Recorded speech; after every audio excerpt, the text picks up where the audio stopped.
அத்தியாயம் 97. 3ஆம் நாள் போர் முடிவுறுவதை குறிக்கும் முரசின் ஓசை எங்கும் கேட்டது. ஓசை கேட்டதும் காயம்பட்டவர்களை தூக்கிச் செல்லும் பணியாளர்கள் களம் நோக்கி ஓடினர்.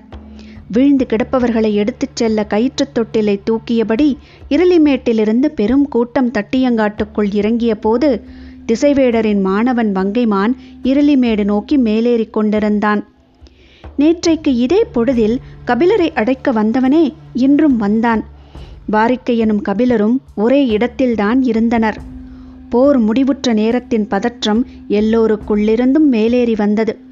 அப்போது அங்கு வந்த வங்கைமான் கபிலரை வணங்கிச் சொன்னான், ஆசான் உங்களை அழைத்து வரச் சொன்னார். கபிலர் அதிர்ச்சியோடு வாரிக்கையனை பார்த்தார். நேற்று ஓங்கலத்தால் சிக்கல் ஏற்பட்டதைப் போல இன்றும் ஏதோ சிக்கலில் மாட்டிவிட்டீர்களா என்று கேட்பது போல் இருந்தது அவரது பார்வை. அதை புரிந்து கொண்டு வாரிக்கையன் சொன்னார், அப்படி எதுவும் நாம் செய்யவில்லையே. பிறகு ஏன் அழைத்து வரச் சொல்லியுள்ளார்? என்னிடம் கேட்டால் எனக்கென்ன தெரியும் என்று கேட்டவர் சற்று இடைவெளி விட்டு, நீங்கள்தான் முன்கூட்டியே சொல்லிவிட்டீர்களே என்றார். நான் என்ன சொன்னேன் என்றார் கபிலர். திசைவேடர் யார் என நான் கேட்டதற்கு அறத்தின் அடையாளம் என்றீர்கள். பாரியிடம் பேசிய போது போர்க்களத்தில் அறம் நெடுநேரம் உயிர் வாடாது என்றீர்கள். வாரிக்கையனின் ஒப்பீட்டால் நடுங்கிப் போனார் கபிலர். ஏன் இப்படி சொல்கிறீர்கள் என பதறிக் கேட்டார். வாரிக்கையன் சொன்னார், நாட்கள் செல்லச் செல்ல போர்க்களத்தில் நிற்கும் மனிதன் தனது வலிமையை இழந்து விடுவான். முடிவுறாத வேட்டையை எந்த உயிரினமும் நடத்தாது. மனிதன்தான் போர் என்ற பெயரில் அதை நடத்தி கொண்டிருக்கிறான். இரக்கமற்ற அந்த காட்சிகளை பொழுதெல்லாம் பார்த்து கொண்டிருப்பதைப் போல கொடுமையானது வேறில்லை. கண்களை திறப்பதை விட கடினமானது மூடுவது. மனதுக்குள் விழுந்து கிடக்கும் கொடூரங்களை எதை கொண்டு அப்புறப்படுத்த முடியும்? புறமும் அகமும் வெட்டுண்ட மனித சதைகள் துடித்து கொண்டிருக்க எதிலிருந்து தப்பித்து எங்கே ஓடுவார் அவர்? யாரிடமாவது பேசினால் இந்த துயரிலிருந்து மீண்டிட முடியுமா என்ற தவிப்பு அவரை அலைக்கழிக்கும். அந்த தவிப்பிலிருந்து மீள்வதற்கு உங்களை அழைத்திருப்பார். வாரிக்கையனின் விளக்கம் கபிலரை பொறிகலங்கச் செய்தது. போர்க்களம் நோக்கி பெரும் கலக்கத்தோடு நடக்கத் தொடங்கினார். அவலத்தின் துயரை நெருங்க கால்கள் அஞ்சின. காட்சிகளை கண்கொண்டு பார்க்க முடியவில்லை. போர் முடிவுற்ற கணத்தில் களம் நோக்கி பயணிப்பதைப் போல பெரும் துயரம் வேறில்லை. ஆயுதங்கள் துளைத்து கிடக்கும் மனிதர்களின் ஓலம் எங்கும் கேட்டது. உடல்கள் கிடத்தப்பட்ட கயிற்றுத் தொட்டில்களை சாரி சாரியாக தூக்கிச் சென்றனர். எல்லாவற்றையும் கடந்து நாடிகை வட்டில் இருக்கும் பரன் நோக்கி நடந்தார் கபிலர். அவரது வருகைக்காக காத்திருந்தார் திசைவேடர். திசைவேடரின் முகத்தில் இருளேறி இருந்தது.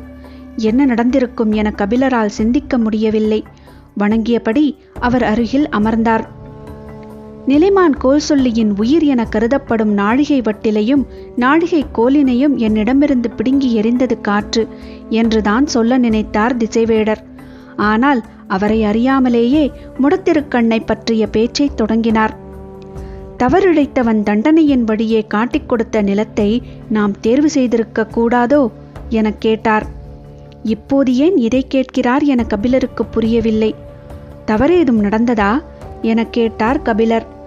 எல்லாம் தவறுதலாக நடக்கின்றன என்றார் திசைவேடர். எதைச் சொல்கிறார் என்பது புரியாமல் விழித்தார் கபிலர். நிலைமான் கோல் சொல்லியின் உயிர் நாடி நாடிகை வட்டிலும் கோலும் தானே. அவை இரண்டையும் இன்று என்னிடமிருந்து காற்று பறித்து கொண்டது என்று சொன்னவர், இன்று எதை கொண்டு பொழுதளந்தேன் தெரியுமா? கலங்கிய அவருடைய கண்களையே கூர்ந்து பார்த்தார் கபிலர். கொல்லப்பட்ட போர்வீரனின் தசைகள் ஒட்டியிருந்த ஒரு கேடயத்தில் குருதியால் ஊறிப்போன மண் எடுத்து முறிந்த அம்பை நட்டு பொழுதளந்தேன். அவரது சொல்லில் இருந்த நடுக்கம் கபிலரின் மீதும் பரவியது. போர்க்களத்தில் மரணத்தின் கருவி கொண்டு பொழுதளந்துள்ளேன்.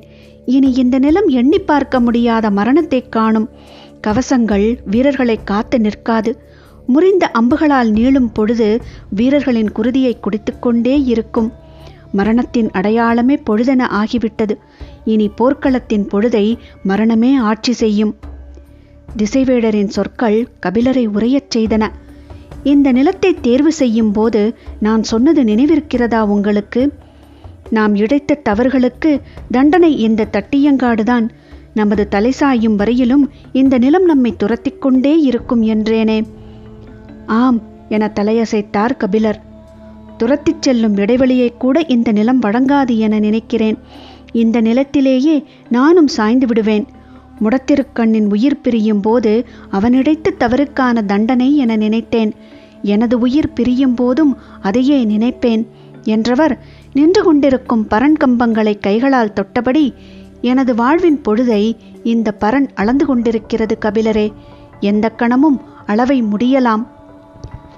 கலங்கிப் போயிருக்கும் திசைவேடரை எந்த சொல் கொண்டு மீட்பது என தெரியாமல் திணறிய கபிலர் சொன்னார், நீங்கள் இன்னும் நெடுநாள் வாழ வேண்டியவர். மரணம் பற்றி அதற்குள் ஏன் பேசுகிறீர்கள்? வாழ்வை எளிய கணக்குகளால் அளவிட முடிவதில்லை புலவரே. பொங்கும் புதுப்புனலை பார்த்து மகிழவே வைகையின் கரையில் குடிலமைத்து தங்கினேன். ஆனால் இப்போதோ வீழ்ந்து கிடக்கும் மனித உடலுக்குள்ளிருந்து பல்லாயிரம் கரையான்கள் பொங்கி மேலிடும் காட்சியைத்தான் பார்த்து கொண்டிருக்கிறேன். நான் என் கால்களாலேயே இங்கு இழுத்து வரப்பட்டேன். எத்தனையோ முறை இதை தவிர்க்க நினைத்தேன். ஆனால் எனது சொல்லின்படியே நான் வரவழைக்கப்பட்டேன். நான் நன்கு அறிவேன், வேந்தர்கள் அறவழிப்பட்டு வாழ விரும்புவார்கள். ஆனால் அறம் எனப்படுவது விருப்பத்தின் பால்பட்ட செயலன்று. அது இயல்பின் பால்பட்டது, அன்பின் பால்பட்டது. எனவேதான் வேந்தர்களால் அறவழியில் வாழ முடிவதில்லை. அதிகாரமும் அறமும் இரண்டு எல்லைகள். அதிகாரத்தில் இருப்பவர்கள் அறம் பேணவே முடியாது. அப்படியிருக்க என்னை அழைத்து அறம் பிறழாமல் இந்த போரை நடத்துங்கள் என சொல்கிறார்கள் என்றால் நான் ஏதோ ஒரு வகையில் அவர்களுக்கானவனாக இருந்திருக்கிறேன். அதிகாரத்தின் மறுப்பையோ நிராகரிப்பையோ நான் பெறவில்லை. நான் பேணிய அறம் அவர்களின் அதிகாரத்தை உறுத்தாமல் இசைவாய் இருந்திருக்கிறது. அதற்கான தண்டனைதான் இது. கபிலருக்கு என்ன மறுமொழி சொல்வதென தெரியவில்லை. ஆனால் துயரத்தில் மூழ்கும் அவரது மனத்தை மீண்டெழ செய்ய வேண்டும் என்று மட்டும் தோன்றியது. இந்த கொடும் தண்டனையை அறத்தின் பொருட்டே நாம் ஏற்றிருக்கிறோம். ஒரு வகையில் இதுவும் நமது கடமைதானே என்றார். வெல்ல நினைப்பவர்களும் அழிக்க நினைப்பவர்களும் தாம் போரை விரும்புவார்கள்.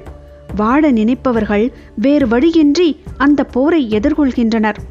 நான் முதல் தரப்புக்காக பரநேறியிருக்கிறேன். எனவே எனது உள்ளொளி அணைந்து கொண்டிருக்கிறது. நீங்களோ இரண்டாம் தரப்புக்காக நிற்கிறீர். எனவேதான் அணைய விடாமல் தடுக்கும் துணிவை இழக்காமல் இருக்கிறீர் என்று சொன்னவரின் கண்களில் நீர் பெருகியது. சற்றே தலைகவிழ்ந்த திசைவேடர் குரல் தாழ்த்திச் சொன்னார், என்னை ஆற்றுப்படுத்த முயலாதீர்கள். நேற்றிரவுதான் நான் நீலனை பற்றி அறிந்தேன். எவ்வளவு பெரிய சூழ்ச்சியில் நான் சிக்க வைக்கப்பட்டுள்ளேன். நீங்களாவது எனக்கு தெரிவித்திருக்க கூடாதா? சற்றே தயங்கிய குரலில், தாங்கள் நிலைமான் கோல் சொல்லியாக இருக்க ஒப்புக்கொண்ட பிறகு பேரரசர்கள் வீற்றிருக்கும் அவையில்தானே நான் உங்களை சந்தித்தேன். எனவே இதை பற்றி பேசும் சூழல் இல்லாமல் போனது என்றார் கபிலர். இந்த போருக்கு பின்னணியில் இப்படி ஒரு செயல் நடந்திருக்கிறது என தெரிந்திருந்தால் நான் நிலைமானாக இருக்க ஒப்புக்கொண்டிருக்க மாட்டேன் என்பதை நீங்கள் நம்ப தவறிவிட்டீர்கள். எனவே இது பற்றி பேச உங்களுக்கு தோன்றவில்லை. திசைவேடரின் சொற்களை கபிலரால் எதிர்கொள்ள முடியவில்லை. நடுங்கிய தன் கைகளை குவித்தபடி எதையோ சொல்ல வந்தார் கபிலர். சட்டென அவரின் கைகளை பற்றிய திசைவேடர் சொன்னார், என் தோழனாய் என்னை நீங்கள் கவனப்படுத்த தவறிவிட்டீர்கள். அதை எனது மனம் ஏற்றுக்கொள்ளாது. ஆனால் நீங்கள் பாரியின் தரப்புக்காக நிற்கிறீர். எனவே உம் கைகள் நடுங்கக்கூடாது. பேரரசர்கள் கூடியுள்ள கூடாரத்தில் பேரமைதி நீடித்தது. மயூர் கிழார் தனது வாக்குமூலத்தை சொல்லி முடித்துவிட்டு வெளியேறினார். மலை மீது ஏறிச் செல்ல வேண்டாம் என்று நான் எவ்வளவு சொல்லியும் அவர்கள் கேட்கவில்லை என்பதுதான் அவர் வலியுறுத்திச் சொன்னது. ஆட்கொல்லி மரத்தின் அருகில் போகாமல் மிக தள்ளியிருந்த ஓரிரு வீரர்கள் தப்பி வந்து நடந்ததை விளக்கியுள்ளனர்.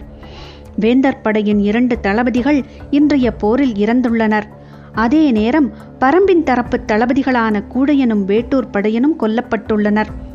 சம அளவில்தான் மரணங்கள் நிகழ்ந்துள்ளன என திருப்திப்பட்டுக் கொள்ளும் நிலையில் இங்கு யாரும் இல்லை. ஏனெனில் இன்றைய போரில் பரம்பின் தாக்குதல் எண்ணி பார்க்க முடியாத அளவுக்கு இருந்தது. இதுவரை வாழேந்தாமல் இருந்த அரசர்கள் இன்று தாக்குதல் முனைக்கு போக வேண்டிய நிலைக்கு வந்துள்ளனர். மயூர் கிழார் அவை நீங்கி நீண்ட நேரம் ஆயினும் யாரும் பேச்சை தொடங்கவில்லை. முதன்முறையாக போர்க்களம் பற்றிய அச்சம் அவையில் அமைதியின் வடிவில் பரவியிருந்தது.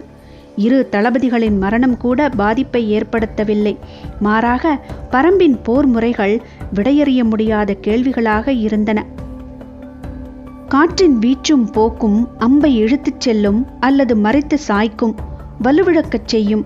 ஆனால் காற்றின் துணை கொண்டு எப்படி அம்பெய்ய முடியும்? காற்றின் வருகையை எப்படி கணித்தனர்? அது வருவதற்கு முன் எப்படி அம்பை விடுத்தனர்? கண் பார்வைக்கு அப்பால் அம்புகள் பறவைகளைப் போல பாய்ந்து செல்கின்றன. மனிதர்களால் இது போன்ற முயற்சியை செய்ய முடியுமா? நாம் மனிதர்களோடுதான் போரிட்டுக் கொண்டிருக்கிறோமா? கேள்விகள் அடுக்கடுக்காய் மேலெழுந்தன. ஆனால் யாரிடமும் விடையில்லை. உதியஞ்சேரல் சொன்னான், வீரர்களை தைத்த அம்புகளில் ஒன்றை கூட எளிதில் பிடுங்க முடியவில்லை. காற்றின் வேகத்தோடு உள்ளேறிய அம்புகள் சதைகளையும் நரம்புகளையும் பீத்து கொண்டுதான் வருகின்றன. இதுவரை யாரும் கேள்விப்பட்டிராத அம்புகளாக இருக்கின்றன. போர் முனைக்கு தொடர்பே இல்லாமல் 3ஆம் நிலையில் நின்றிருந்த வீரர்களில் எண்ணற்றோரை நாம் இழந்துள்ளோம். நம் தலைமை தளபதி எதிரி படையின் கடைசி பகுதியில் நின்றிருக்கும் போது அவர்கள் மீது படையின் இறுதி அணியை வீழ்த்தியுள்ளனர். யாராலும் நெருங்கவே முடியாத அளவுக்கு நிறுத்தப்பட்டிருந்த படையணிகளை பிளந்து கொண்டு எதிரிகள் மூன்றல் வரை வந்துள்ளனர். முப்பெரும் பேரரசுகளின் தாக்குதல் திட்டங்களை ஒரு சிறுகுடி மன்னனின் படை அசைத்து பார்க்கிறது. இது எப்படி நிகழ்கிறது என கேட்டார் சோழவேடன். கேள்வி நேரடியாக கருங்கைவாணனை நோக்கியதாக இருந்தது. நேற்று அவன் வகுத்த திட்டப்படி பரம்பின் குடிமுடியனும் குடி ஆசானும் கொல்லப்பட்டிருக்க வேண்டும். பரம்பு படை என்று பெரும் நெருக்கடியை சந்தித்திருக்க வேண்டும். ஆனால் நடந்தது இதற்கு நேரெதிராக இருக்கிறது. போர்க்களத்தின் செயல்பாடுகளுக்கு பொறுப்பேற்க வேண்டியது தலைமை தளபதியான கருங்கைவாணனே. அவையில் நடந்த உரையாடலை கேட்டுக்கொண்டிருந்த குலசேகர பாண்டியன் இதுவரை கருத்தேதும் சொல்லவில்லை. போர்க்களத்தில் நிகழும் உரையாடலில் சொற்களின் முக்கியத்துவத்தை நன்கு அறிந்தவர். இன்று எந்த ஒரு சொல்லையும் உச்சரிக்காமல் அமைதியாக இருந்தார். ஆனால் முன்வைக்கப்பட்ட கேள்விகளுக்கு கருங்கைவாணன் மறுமொழி சொல்லியே ஆக வேண்டிய நிலை இருந்தது. அவன் பேரரசர்களை வணங்கிவிட்டு சொன்னான், நான் போர் தொடங்கும் முன்னரே தெரிவித்தேன். இவர்கள் நம்மை போன்ற மனிதர்கள் அல்லர். நெருப்பை பிளந்து வெளிவரக்கூடியவர்கள். பாறைகளை உருட்டியும் மரங்களை பிடுங்கி எறிந்தும் தாக்கக்கூடியவர்கள். எந்த ஒரு விலங்குடனும் மனிதன் விதிகளை உருவாக்கி போரிட முடியாது. இந்த விலங்குகளை அழிக்க வேண்டும் என்றால் நாமாக உருவாக்கி கொண்ட விதிகளை தூக்கி எறிய வேண்டும். கருங்கைவாணனின் சீற்றத்தை மறித்து நிறுத்தினார் சோழவேடன். 3 பேரரசுகள் ஒன்றிணைந்து ஒரு சிறுகுடி மன்னனை வீழ்த்தும் போரில் மரபுகளையும் விதிகளையும் விட்டொடிக்கச் சொல்வது உமக்கு இழிவென்று தோன்றவில்லையா? நான் எதிரிகளை வீழ்த்த முடியாதவன் அல்ல. நம்முடைய எதிரிகள் யாரென்றே தெரியாமல் இந்த போர்க்களத்தின் விதிகள் வகுக்கப்பட்டு விட்டன. இத்தனை 1000 குதிரைகள் போர்க்குட்டிலில் செயலற்று கிடப்பதை யாராவது பார்த்திருக்கிறீர்களா? இவ்வளவு தொலைவு பறக்கும் அம்புகளை மனிதனால் எய்துவிட முடியும் என்றால் யார் நம்புவார்கள்? நாம் நம்மை போன்ற மனிதர்களிடம் போரிடவில்லை.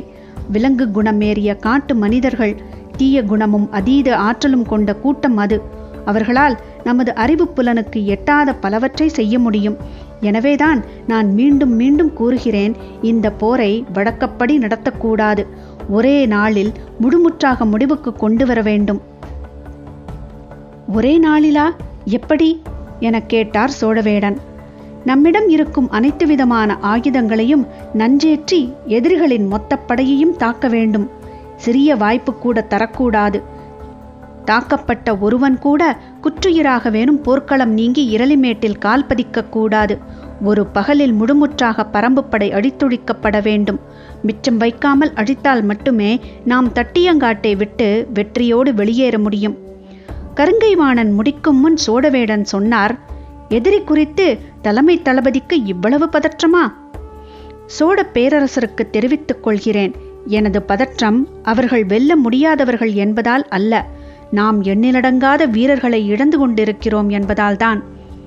இவ்வளவு நேரமும் அமைதி காத்த குலசேகர பாண்டியன் இப்போது சொன்னார், நீ விதிகளில் நம்பிக்கையின்றி இருப்பதால்தான் எதிரிகளின் மீதான தாக்குதல் உத்தியை உன்னால் நம்பிக்கையோடு வகுக்க முடியவில்லை. அவை அமைதியோடு அவரின் குரலை கேட்டது. அடுத்த கூடாரத்தில் நீலன் இருக்கிறான், அவனை போய் பார். விதிகள் வகுக்கப்பட்ட இந்த போரில் பாரி வெற்றி பெறுவான் என்ற நம்பிக்கையை அவனது ஒவ்வொரு அசைவிலும் உன்னால் உணர முடியும். எதிரிகளிடம் சிறைப்பட்ட ஒருவனுக்கு அவனது படையின் மீதும் தாக்குதலின் மீதும் முழு நம்பிக்கை இருக்கிறது. ஆனால் சிறைபிடித்து வந்த உனக்கு அந்த நம்பிக்கை இல்லை. வாழ்வில் முதன்முறையாக போர்க்கள கூடாரத்தில் அவமானப்பட்டு நின்றான் கருங்கை வாணன். சினமேறிய அவனுடைய கண்கள் விழித்தெரியாமல் இருக்க தலை கவிழ்ந்தான். அவனுக்கான சொற்களுக்கு இடம் தராமல் குலசேகர பாண்டியன் சொல்லி முடித்தார். இரவு உணவருந்திய பிறகு கூடுவோம். நாளைய தாக்குதலுக்கான புதிய திட்டத்தோடு வா. கருங்கை வாணன் வெளியேறிய பிறகு அரச குடும்பத்தை சேர்ந்த 5 மட்டும் கூடாரத்தில் இருந்தனர்.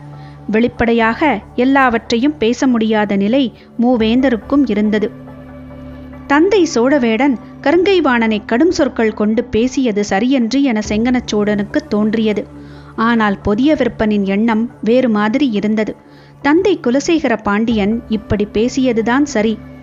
தளபதியை அவமானப்படுத்தும் சொற்களை உரிய முறையில் பயன்படுத்த வேண்டியது போர்க்கள செயல்பாட்டில் முக்கியமான ஒன்று.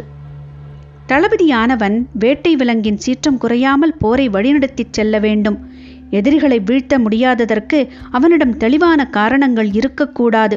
போரின் போக்கை மீண்டும் மீண்டும் தனதாக்கிக் கொள்ளும் வெறி மட்டுமே அவனுக்கு வேண்டும். ஆனால் கருங்கை வாணனோ எதிரிகளின் வலிமைக்கான காரணங்களை தன்னுடைய 2 தோள்களிலும் சுமந்து கொண்டு திரிகிறான். அவற்றை வெட்டி வீழ்த்த வேண்டியதே இப்போதைய தேவை. குலசேகர பாண்டியன் அதைத்தான் செய்துள்ளார் என புதிய விற்பன் நினைத்தான். அவை பேச்சென்று நீடித்தது. அமைதியை முடிவுக்கு கொண்டு வந்தது சோழவேடனின் குரல். போரில்லாத வழிமுறைகளைப் பற்றியும் நாம் தீவிரமாக சிந்திக்க வேண்டிய நேரம் இது. உண்மைதான். ஆனால் மலைமக்களின் கனவுகள் மிக குறுகியவை. சமவெளி மனிதர்களைப் போல ஆசைகளுக்கும் விருப்பங்களுக்கும் அவர்கள் விலை போய் விடுவதில்லை. குலச் சமூகத்தில் உடைப்பை ஏற்படுத்துவதும் எளிதன்று என்றான் புதிய விற்பன். பரம்பில் வேளிர் குலம் மட்டும் இல்லையே, பல குலங்கள் இருக்கின்றனவல்லவா? அவற்றை நமக்கான முறையில் நாம் ஏன் பயன்படுத்தக்கூடாது என கேட்டார் சோழவேடன். நிறைய குலங்கள் இருக்கின்றன. ஆனால் எல்லோரும் தங்களின் குடிகளோடு பரம்பில் வசிக்கின்றனர். எனவே எளிதில் பாரிக்கு துரோகம் இழைக்க மாட்டார்கள் என்று சொன்ன குலசேகர பாண்டியன் சற்று இடைவெளிக்கு பிறகு சொன்னார், அதுபோன்ற செயல்களுக்கு நீண்ட காலம் தேவை. போர்க்களத்தில் தாக்குதல் உச்சம் கொண்டிருக்கும் இந்த நேரத்தில் அவற்றை பற்றி சிந்திப்பது நம்மை வலிமை குன்ற செய்துவிடும். இப்போதைய தேவை எதிரியை உருக்குலைய செய்யும் தாக்குதல் உத்திதான். கருங்கை வாணன் என்ன திட்டத்தோடு வருகிறான் என்பதை பொறுத்திருந்து பார்ப்போம் என்றார். அவரின் கருத்தை ஏற்று உணவருந்த கலைந்தனர். அணுக்க காவலர்களும் மெய்காப்பாளர்களும் சூழ பேரரசர்கள் தத்தமது கூடாரம் நோக்கி போயினர்.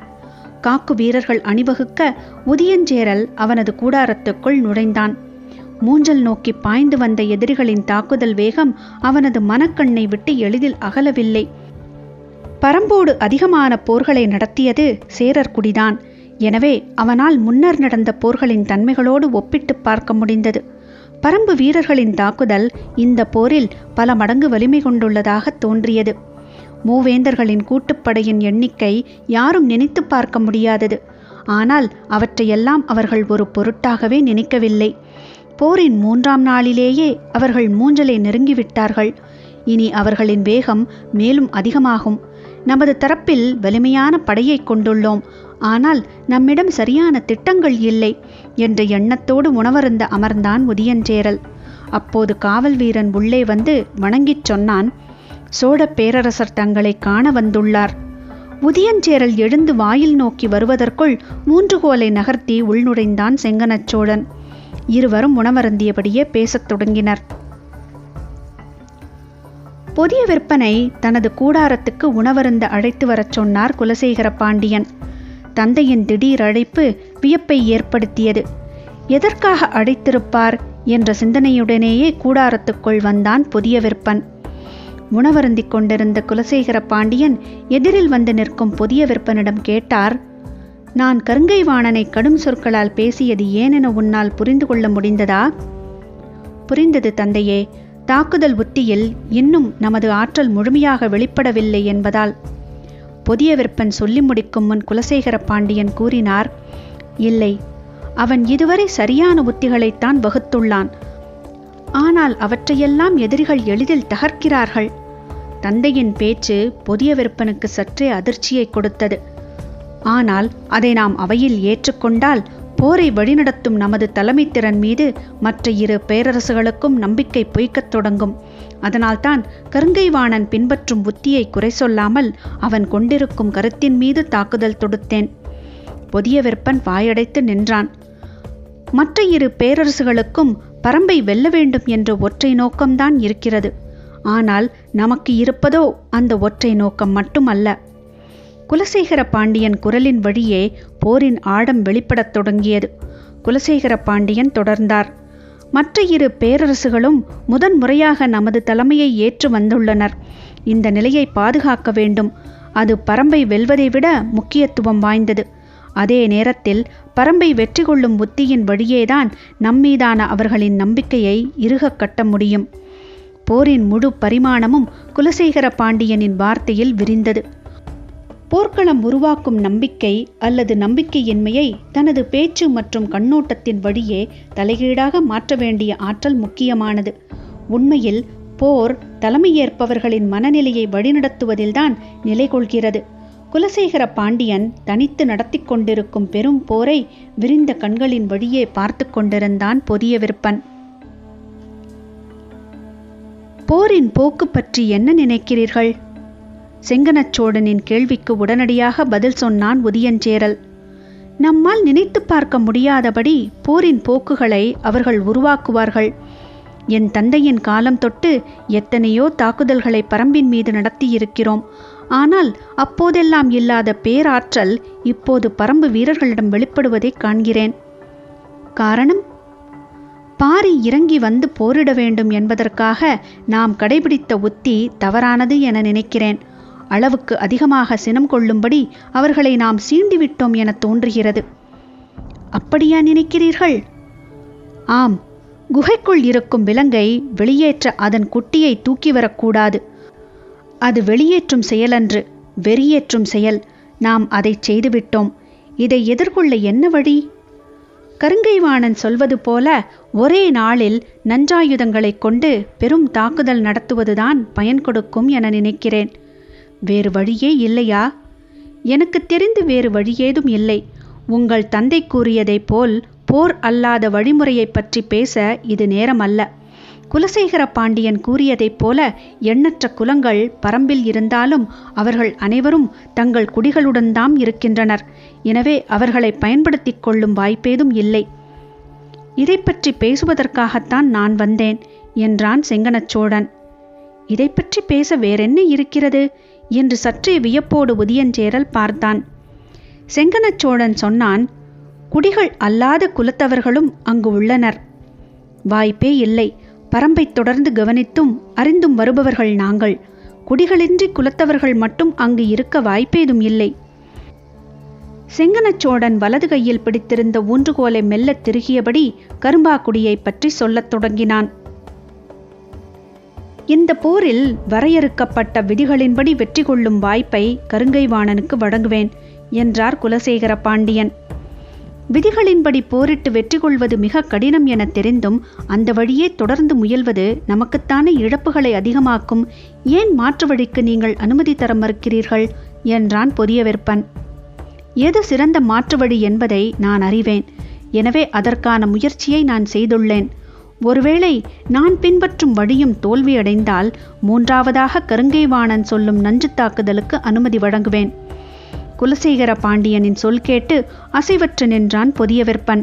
சற்றும் எதிர்பாராத ஒன்றாக இருந்தது அவர் சொன்னது. அந்த மாற்று வழியில் அவருக்கு பெரும் நம்பிக்கை இருப்பதால் தான் விதிமுறைப்படி போரிடத் தொடர்ந்து வலியுறுத்தி வருகிறார் என்பது புரிந்தது. அது மட்டுமல்ல, மற்ற இரு பேரரசுகளும் போர் முனை நோக்கியே கவனம் கொண்டிருக்க வேண்டும். அப்போதுதான் மாற்று வழிமுறையானது பாண்டியரின் தனிப்பெரும் முயற்சியாக துலங்கி நிற்கும் என்பதும் விளங்கியது. போர்க்களம் நம்பிக்கையை மெய்யாக்கினால் தொடர்ந்து வாழேண்டலாம். நம்பிக்கையை பொய்யாக்கினால் தொடர்ந்து வாழேந்த கூடாது. ஏனெனில் வெற்றி என்பது வாளோடு மட்டும் தொடர்புடையதன்று என்றார் குலசேகர பாண்டியன். ஆம் என தலையசைத்தான் பொதியவெற்பன். எவ்வளவு பெரும் படையும் துரோகத்துக்கு ஈடில்லை என்பதை நீ அறிந்து கொள்ள வேண்டும் மகனே.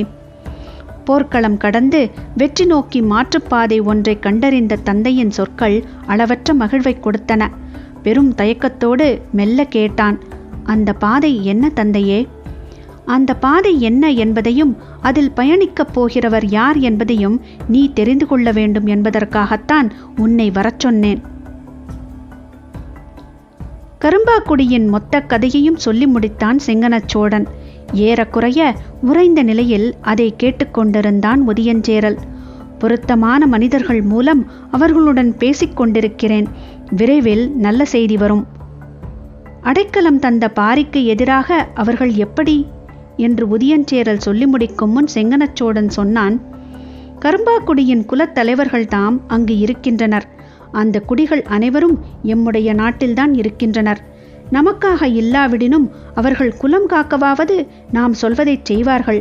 அதை தவிர அவர்களுக்கு வேறு வழி ஏதும் இல்லை. உங்களுக்கு நம்பிக்கையுள்ள அந்த பாதை என்ன? அதில் பயணிக்கப் போகிறவர் யார் தந்தையே? புதிய விற்பனின் கேள்விக்கு அவன் முகத்தை கூர்ந்து பார்த்து பதில் சொன்னார் குலசேகர பாண்டியன்.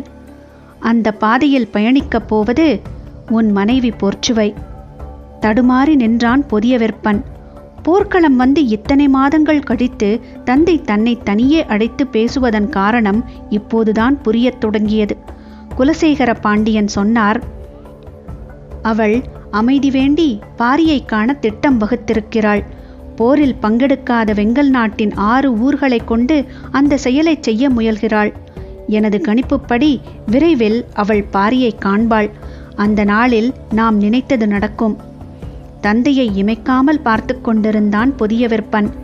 பாண்டியனின் தனித்த முயற்சியால் பாரி கொல்லப்படுவான். அதுவரை மூவேந்தர்களின் கூட்டுப்படையை வகுக்கப்பட்ட விதிகளின்படி கருங்கைவாணன் வழிநடத்துவான்.